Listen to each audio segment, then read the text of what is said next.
It really has. Yeah.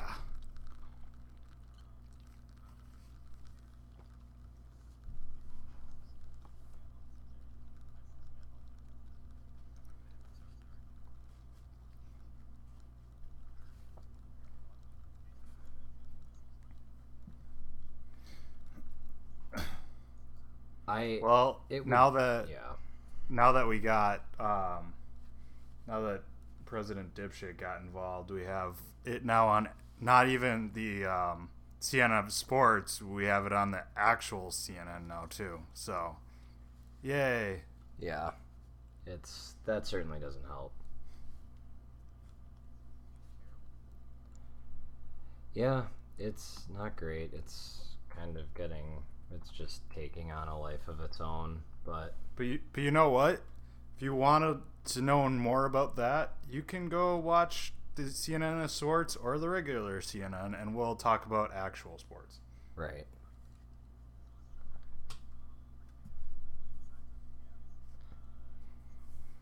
Very exciting. I feel wonderful. Well, I don't think he'll tear an ACL, but I mean, he needs to get his knee scoped like every summer. He's got a lot of scar tissue built up in there, so I don't really see it being much of an issue. I think every acquisition they make, they're looking for towards the postseason. It's not like they're like, man, we really need to make the playoffs. We should probably get Dwayne Wade. So, Well, yeah, the reason why this is like good for them is that it's a veteran minimum signing right. because he's bought out, so it doesn't really cost the Cavs anything. Now, it might backfire if they made him any like serious promises because Right. I don't think he should be playing much more than 15 minutes a game. Right. Like he's not like gonna be in your regular rotation. You want him in like to give you some extra like oomph off the bench Yep. when you need it. Like he should not be playing that many games, and I think he would be more effective at his age with his health Yeah. to be only playing 15 minutes a game. Like I think he would be more effective when he's in there if he did that. I agree. I mean, I don't I don't know what his expectations are, obviously, but I agree. I think that again, this is something to strengthen and add some depth for the postseason. That's really what I look at most of the Cavs acquisitions as. Like they're not, they're until anyone tells me or shows me differently, they're the number one team in the East. So the whole point is to be able to compete with these powerhouse Western Conference teams. So I think it's a good acquisition. Again, it's paying the veteran minimum after he gets bought out. There's obviously chemistry between him and LeBron, and I don't think he's he's not there to be a star player. He's there to come off the bench, stretch the floor, hopefully play some good body up defense against some guys for Golden State or Oklahoma City or whoever. Yeah, because even in his older age, like it's faded significantly, but like he's never been a bad defender. He's in his prime, he was a really good defender. Yeah. And now he's so. But I do think that if he's not in there for so many minutes, he'd be able to give you some good defense when he is in there. I agree. So.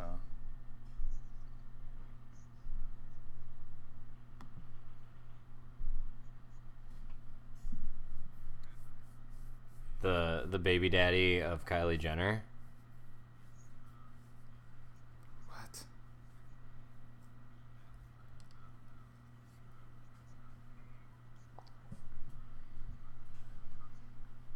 Mm-hmm.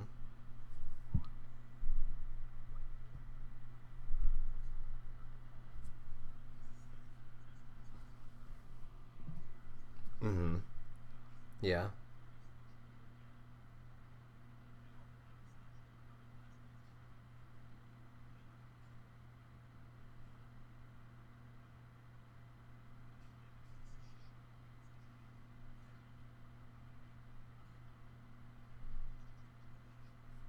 Huh.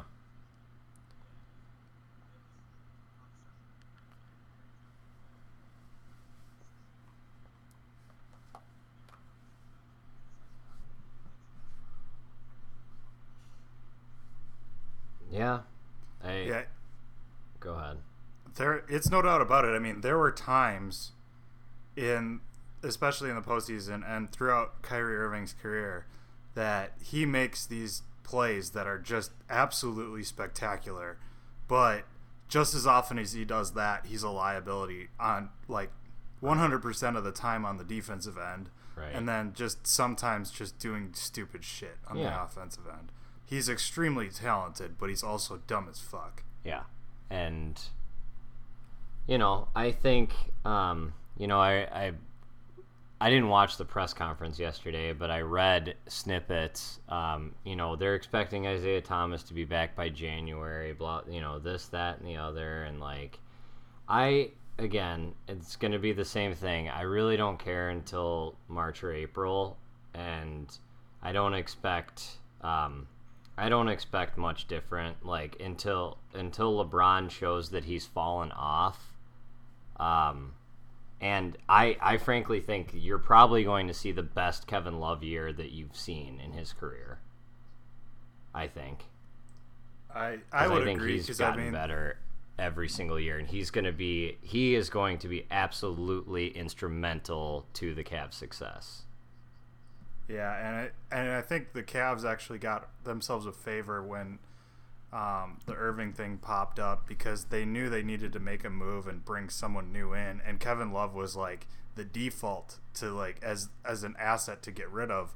But the problem with that is Kevin Love is a very good complement to LeBron James. Yeah. He plays pretty good defense. He's an elite rebounder, and he can stretch the floor, which is exactly the kind of person you want on the team. So losing him instead of Irving would have been devastating. I don't think they could have gotten anyone who would have increased their wins per, wins above replacement.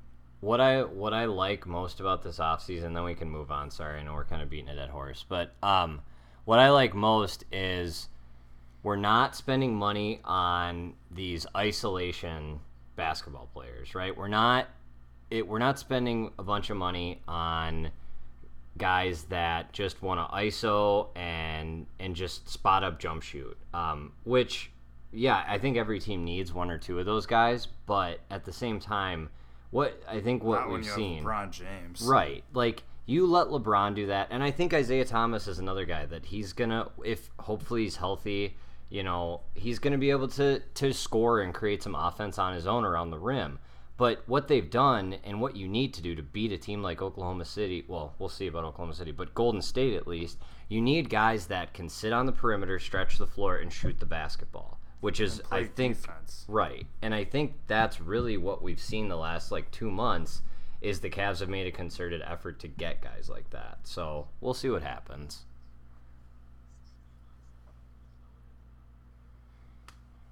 I don't know. I mean, I think it could be awesome, but again, it's a lot of egos on one team. Yeah, that's a lot. I'm really happy if I'm the Knicks general manager right now, being able to not only get rid of Carmelo's contract, because they were thinking about buying him out for a while. Yeah, that would be real expensive. Not only did they not have to buy him out, they also got 2 bench players and a second round pick for him, which doesn't sound like much, but they didn't want him on their team. Yeah, they haven't wanted him on their team since he fucking got there. Right. I mean, he's extremely good at basketball, but he's also he doesn't play well with others. I don't know how else to put it. Which I don't know how. I think Russell Westbrook is probably a better teammate than a lot of people think he is. But between him, Paul George, and Carmelo Anthony, they might all get along really well. But who knows what happens if one of them fucks up or something? Who knows? Yeah, and you remember Russell Westbrook had Kevin Durant on his team. Yeah. And so Paul George is phenomenal, but he's not better than Kevin Durant, and I question how much Carmelo adds to a team like that. It's really it's more of the same. they're not going to have any problem scoring. And Carmelo's not adding anything on defense, that's for sure. No, his defensive effort's really solid. He really likes to play defense.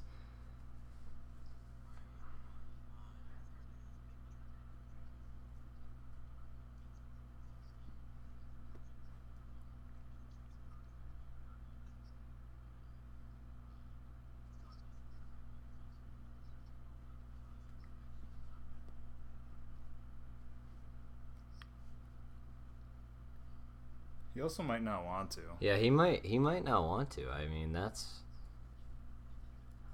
He's 45 years old. He can go ahead and ride off into the sunset. I mean, He's like 8 years older than Dale Jr.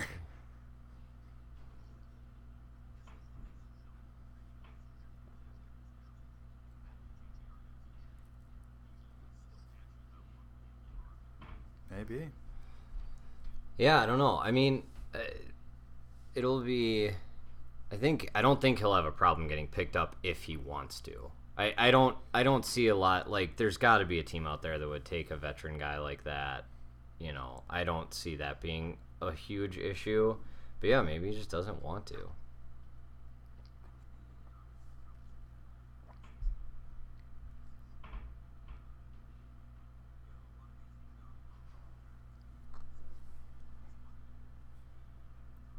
Yeah.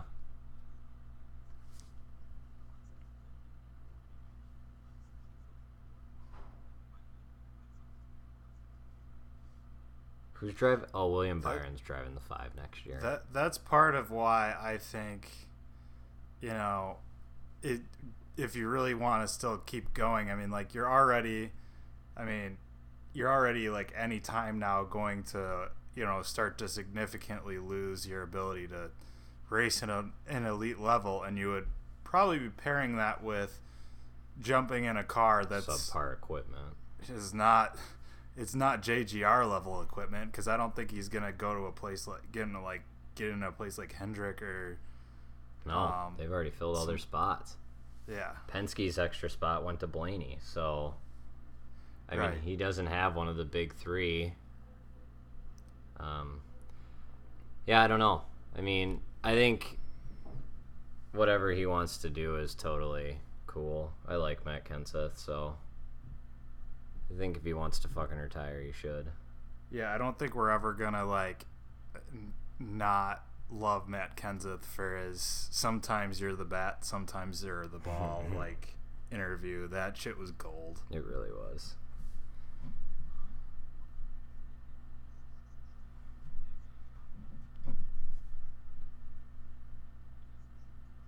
Mm-hmm.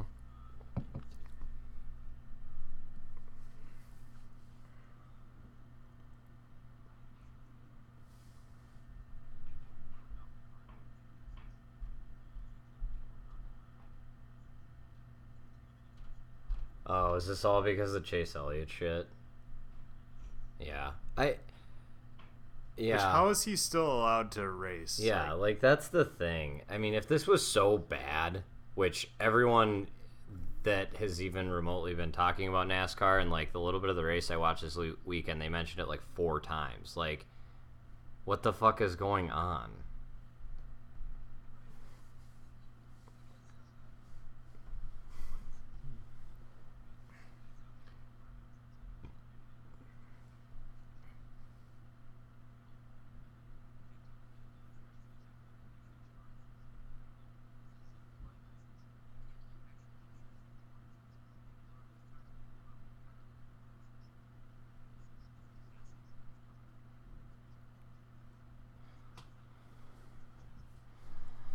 Well, but like, what are the majority of the penalties we see? We see suspension-related penalties, right? Like, a lot. I would say probably 60% suspension, and then there's also probably, I think, some transmission-related ones that I've seen this year. But, like, I get what you're saying. I mean, they fuck those cars up after they win. But, like, at the same time, I mean, like, you're not collapsing suspension. I get it.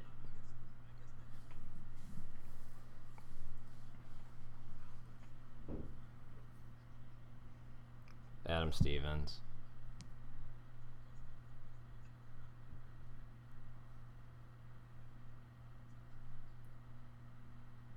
You're Rowdy Kyle Busch. You do whatever the fuck you want. You grab that flag and you bow, as far as I'm concerned.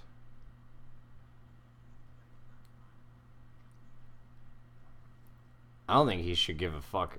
Yeah. Well, I mean, like, I don't think he should give a fuck about anyone but what the hell he's doing, because he's been winning like crazy for like the last 2 months. So, I mean, he's the best driver in NASCAR. I don't think there's much debate about that.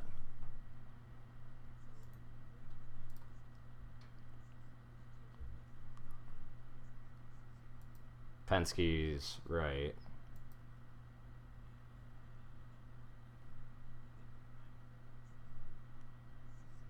And how many of those have been Kyle Busch, too?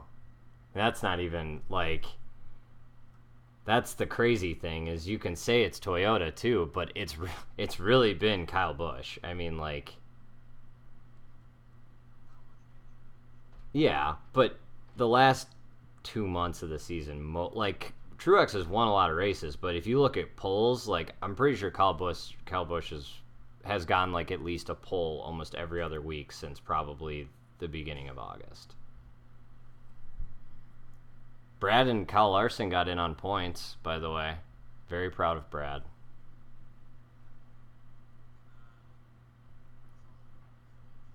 Two top fives. I'll take it.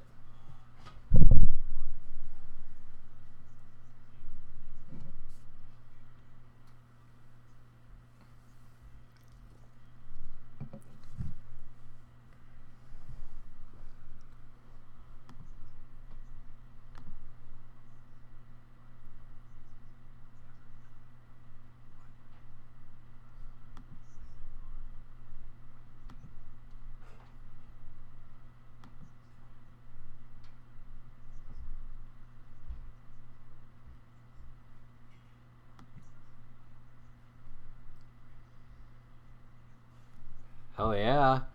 That actually turned into a great game. It was it was kind of still a dumpster fire, but not in the way we expected, I think.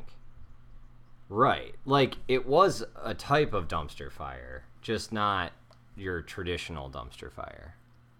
It was actually a lot of fun to watch, especially was. the fourth quarter. Yeah. It was fun. I liked it. Also, how bad of a coach was Jeff Fisher? I mean, like, I know the Rams are, like, they're not going to, I don't think they're going to really strongly compete for the NFC West, but, like, they just look so much more motivated and, like, better as a team. Right. Right. Yeah, they really do. Despite no one coming to watch them play football ever.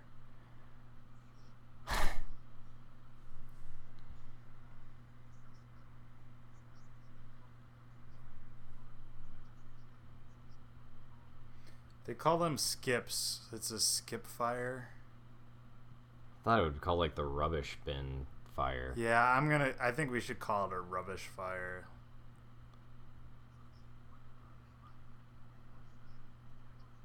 Yeah, what in the fucking fuck? Well, the game was over. The game was over by the time I wouldn't call that benching. Like, they weren't going to win the game. Yeah, they're just not trying to get him hurt, probably. I don't know. That was bad. I don't know if the Ravens were jet lagged or what, but there was something just off where they just looked bad. They didn't do anything all game.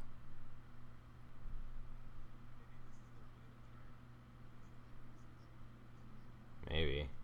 Nah, I think they were just jet lagged, man. They fucked something up with their, like, travel prep or something. Is like, that's the only thing I can think of, is that they showed up half asleep for this fucking Well, game. the Jags are basically like, that's like their second home at this point. They play there every fucking year. Yeah, so they're probably a little bit more well versed in, like, the schedule and how best to do it, and whatever the Bengals, they played like the Bengals. Whatever the Ravens did looked just, it wasn't working, because I have to think that had to have something to do with it. Right. I can't imagine that they get their shit pushed in by a mediocre team like that, like, in a normal setting. Right.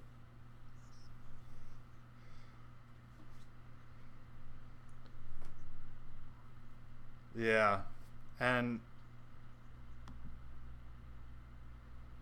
there were there was some frustrations early on for sure.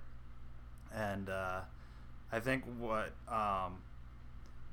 was pointed out pretty well by Tony Romo in the broadcast booth was that the Bengals kind of came out and they had like this, they had scripted like the first 25 plays, and it was a new coordinator and they had a long week, so like there were some new looks that were confusing the Packers defense.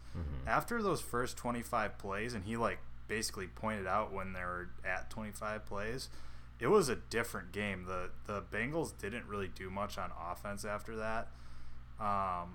So they were able to weather the storm, and despite down two of their best players, the defense actually hung in there and gave them a shot. And one of the things that people don't realize is, like, I'm sure you've heard the whole statistics starting with overtime, that Aaron Rodgers was 0-7 in overtime in his career. What they did not mention is that 4 out of those 7 games he never got the ball. Yeah. I wasn't really all that surprised. I kind of figured the Packers would always win. I'm also just not surprised with how they're playing in general. They always start slow. Right.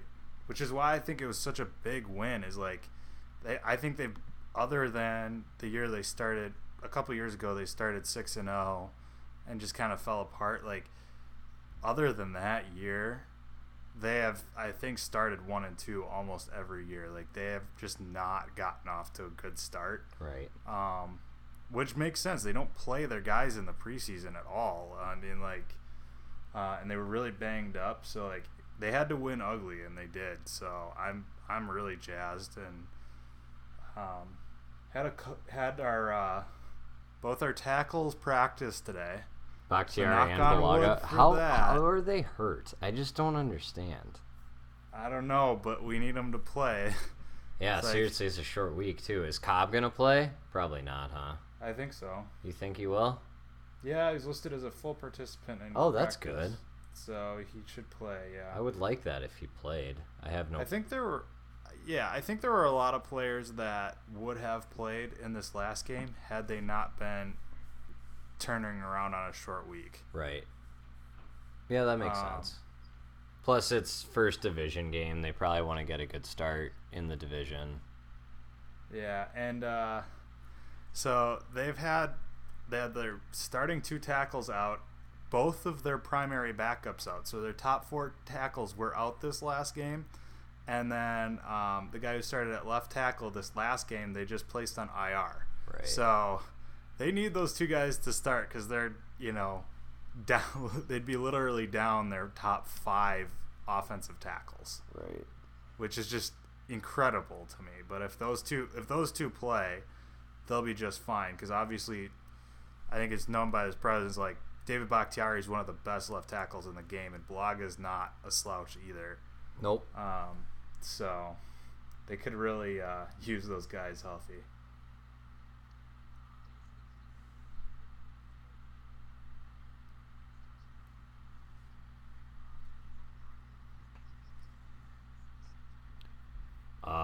Jets against the Dolphins as well. I think we should probably Dolphins. The Dolphins are back, baby. Yeah. LOL, Jay Cutler. Sorry, what the fuck happened to you, man? Know. I don't know. That was just a head scratcher. Like, the Jets were supposed to be, like, everyone was talking about it. The Jets were tanking. Like, people were thinking they could go 0-16. Like, the Dolphins weren't supposed to be this bad. They like, it's not that they just lost to the Jets. They got killed by the Jets. It's 20-6. Their touchdown was with no time left on the clock. It was great for my fantasy team because I had Devontae Parker, who didn't do anything to the last drive. I love that Adam Gase went with garbage time, but that last touchdown drive didn't mean shit. Like, they lost that game basically 20-0. Like, by the time they made that last push, the Jets didn't give a fuck anymore. Right. They were just making sure you didn't score really quickly. So, like, Jesus.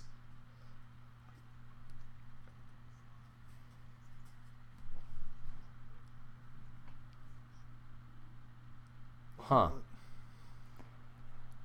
Well, you signed the You're- quarterback you signed, so you should probably live with the consequences. And he's also an offensive-minded coach. Yeah, it's so, your own like, fucking fault. It's your team, man. It's your offense. It's not like you're a defensive guy. Right. Like, our offense is garbage. Like, it's your team. I mean, yeah, exactly.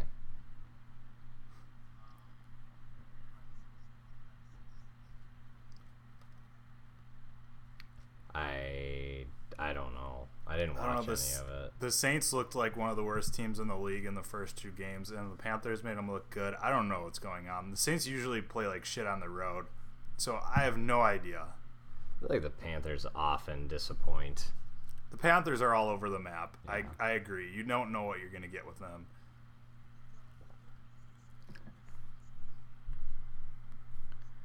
If they play like that, it's not going to matter.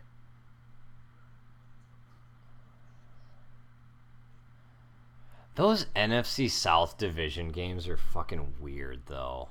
Like, that's such a weird division. Like, I don't know. Those teams always, like, you see, like, these lopsided fucking games, and you're like, what the hell? I think part of it is Cam Newton. He is the most inconsistent player in the league. He can look like an MVP. He was an MVP one year. He plays like an MVP sometimes, and sometimes he plays like someone who doesn't deserve to even be there. Right. Like, I don't understand it. He looked like hot garbage. You could not convince me that he was an MVP a couple of years ago. Like, if I just walked into the stadium and saw him and knew that he wasn't old and were like, this guy won the MVP a couple of years ago, I would not believe you.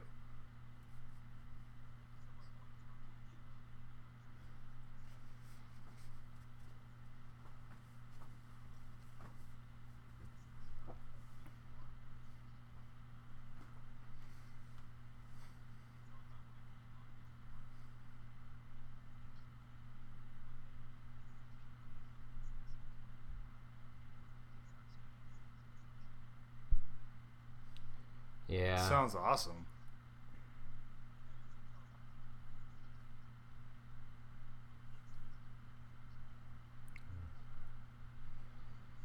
To a horrible, horrible defense. Yeah, that's the part of it. Yeah. Yeah, it's right. Yeah. Yeah.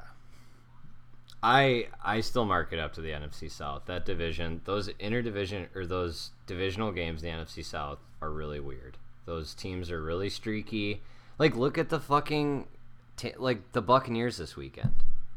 Like, I'm sorry, but I mean, I know the Vikings like might be okay, but they're not as good as the Buccaneers made them look.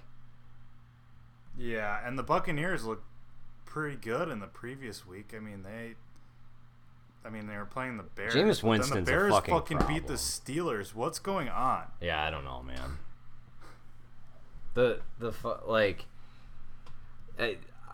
I don't know. It is early in the season, though. I will say, the first 4 games of the season are always a crapshoot, right? Because like, these guys don't play in preseason anymore. They're limited in practice and training camp, and so it takes them a while to get in sync, and so you have these inconsistent results. But this has been, even given that, this has been a little bit bizarre. Yeah, it was in a some of weird these week. situations. But it was, I thought, by far super entertaining. Yeah, the first 2 weeks were garbage, and this week was really fun to watch. Even the Browns made it a game super late. Yeah, like, this is really fun to watch. This week was a great week for the NFL. Yeah, I enjoyed I liked the red zone, like when they would go down to Miami.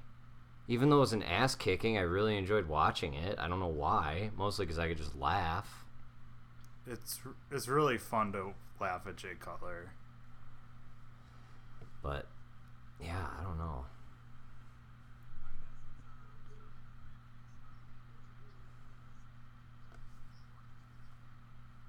2 games to watch or our game of the week, dumpster fire of the week?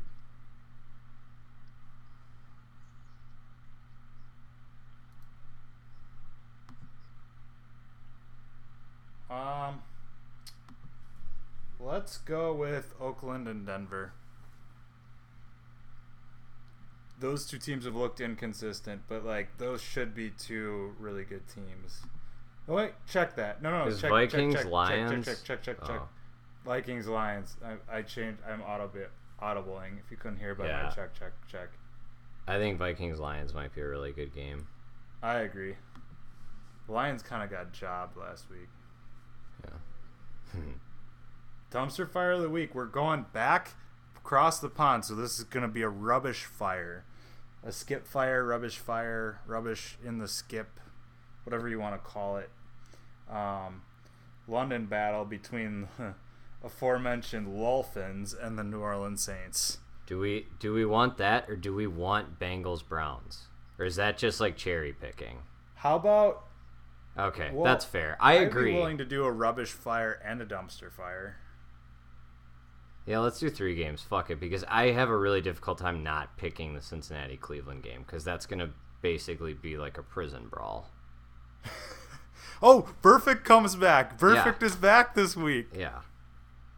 Someone on the Browns offense is going to die.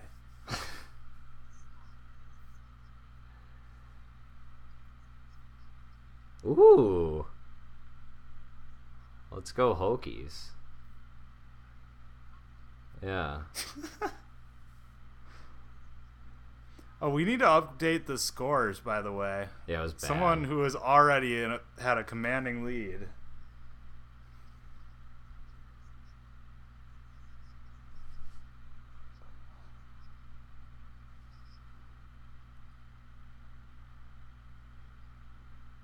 Game of the week. I am going with the Vikings. And I hope I'm wrong. I'm also going with the Vikings.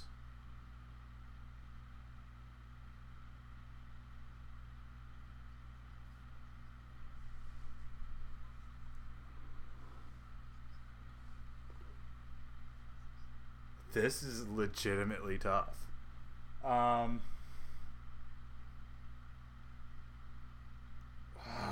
Give me the Dolphins. And I Lawrence don't feel Timmons great is about back. it. Who does he even play for? He plays for the Dolphins. They reinstated Okay. him. He'll play Sunday. Well, we got to make sure he makes the flight first. I'll take the Saints.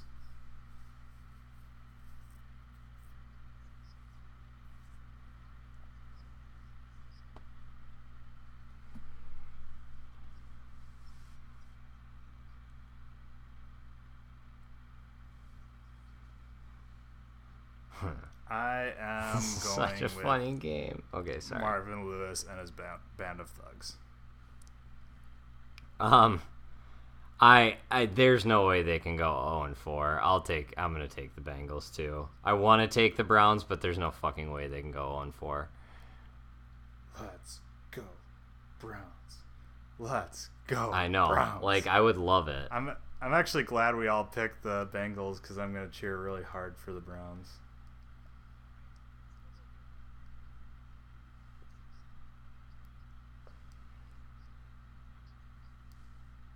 Clemson. I'm taking Clemson as well. I hope you're right. Can you give us one more gobble? There we go. Appreciate it.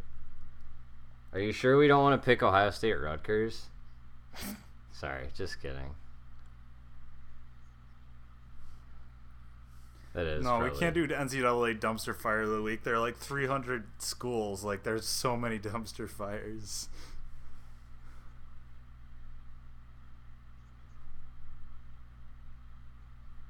And plus, nothing is going to be like... We're outside the top 10. dumpster. How are, like, whatever, I'm fine with it, actually. There's nothing... Jesus fuck. I thought, I don't think anything is gonna quite beat that like Louisiana Tech. That 30 or Who are they playing? It was like Louisiana Tech and like the Ole Miss 83-yard something. play, like like 3rd and 83 or whatever the fuck it was. Like the low IQ bowl or whatever it was. Yeah, exactly. Yeah, that one. I don't. Oh my. Yeah, I appreciate that. Came up with that drunk. Oh God.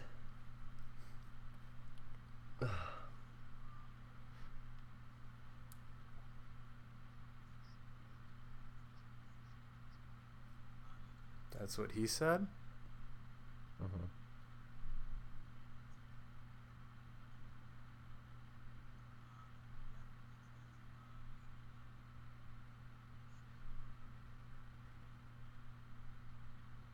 Especially young children. It's definitely appropriate. Gotta for influence them. Yeah. You gotta get them early. Yeah. Feeling pretty good. I feel just fine. I kind of feel. Yeah. I kind of feel like I'm gonna want to wake up really early on Sunday to watch this dumpster fire, rubbish fire, skip fires, rubbish in a skip fire. But when I do, I'm definitely gonna want an ice cold Four Loko.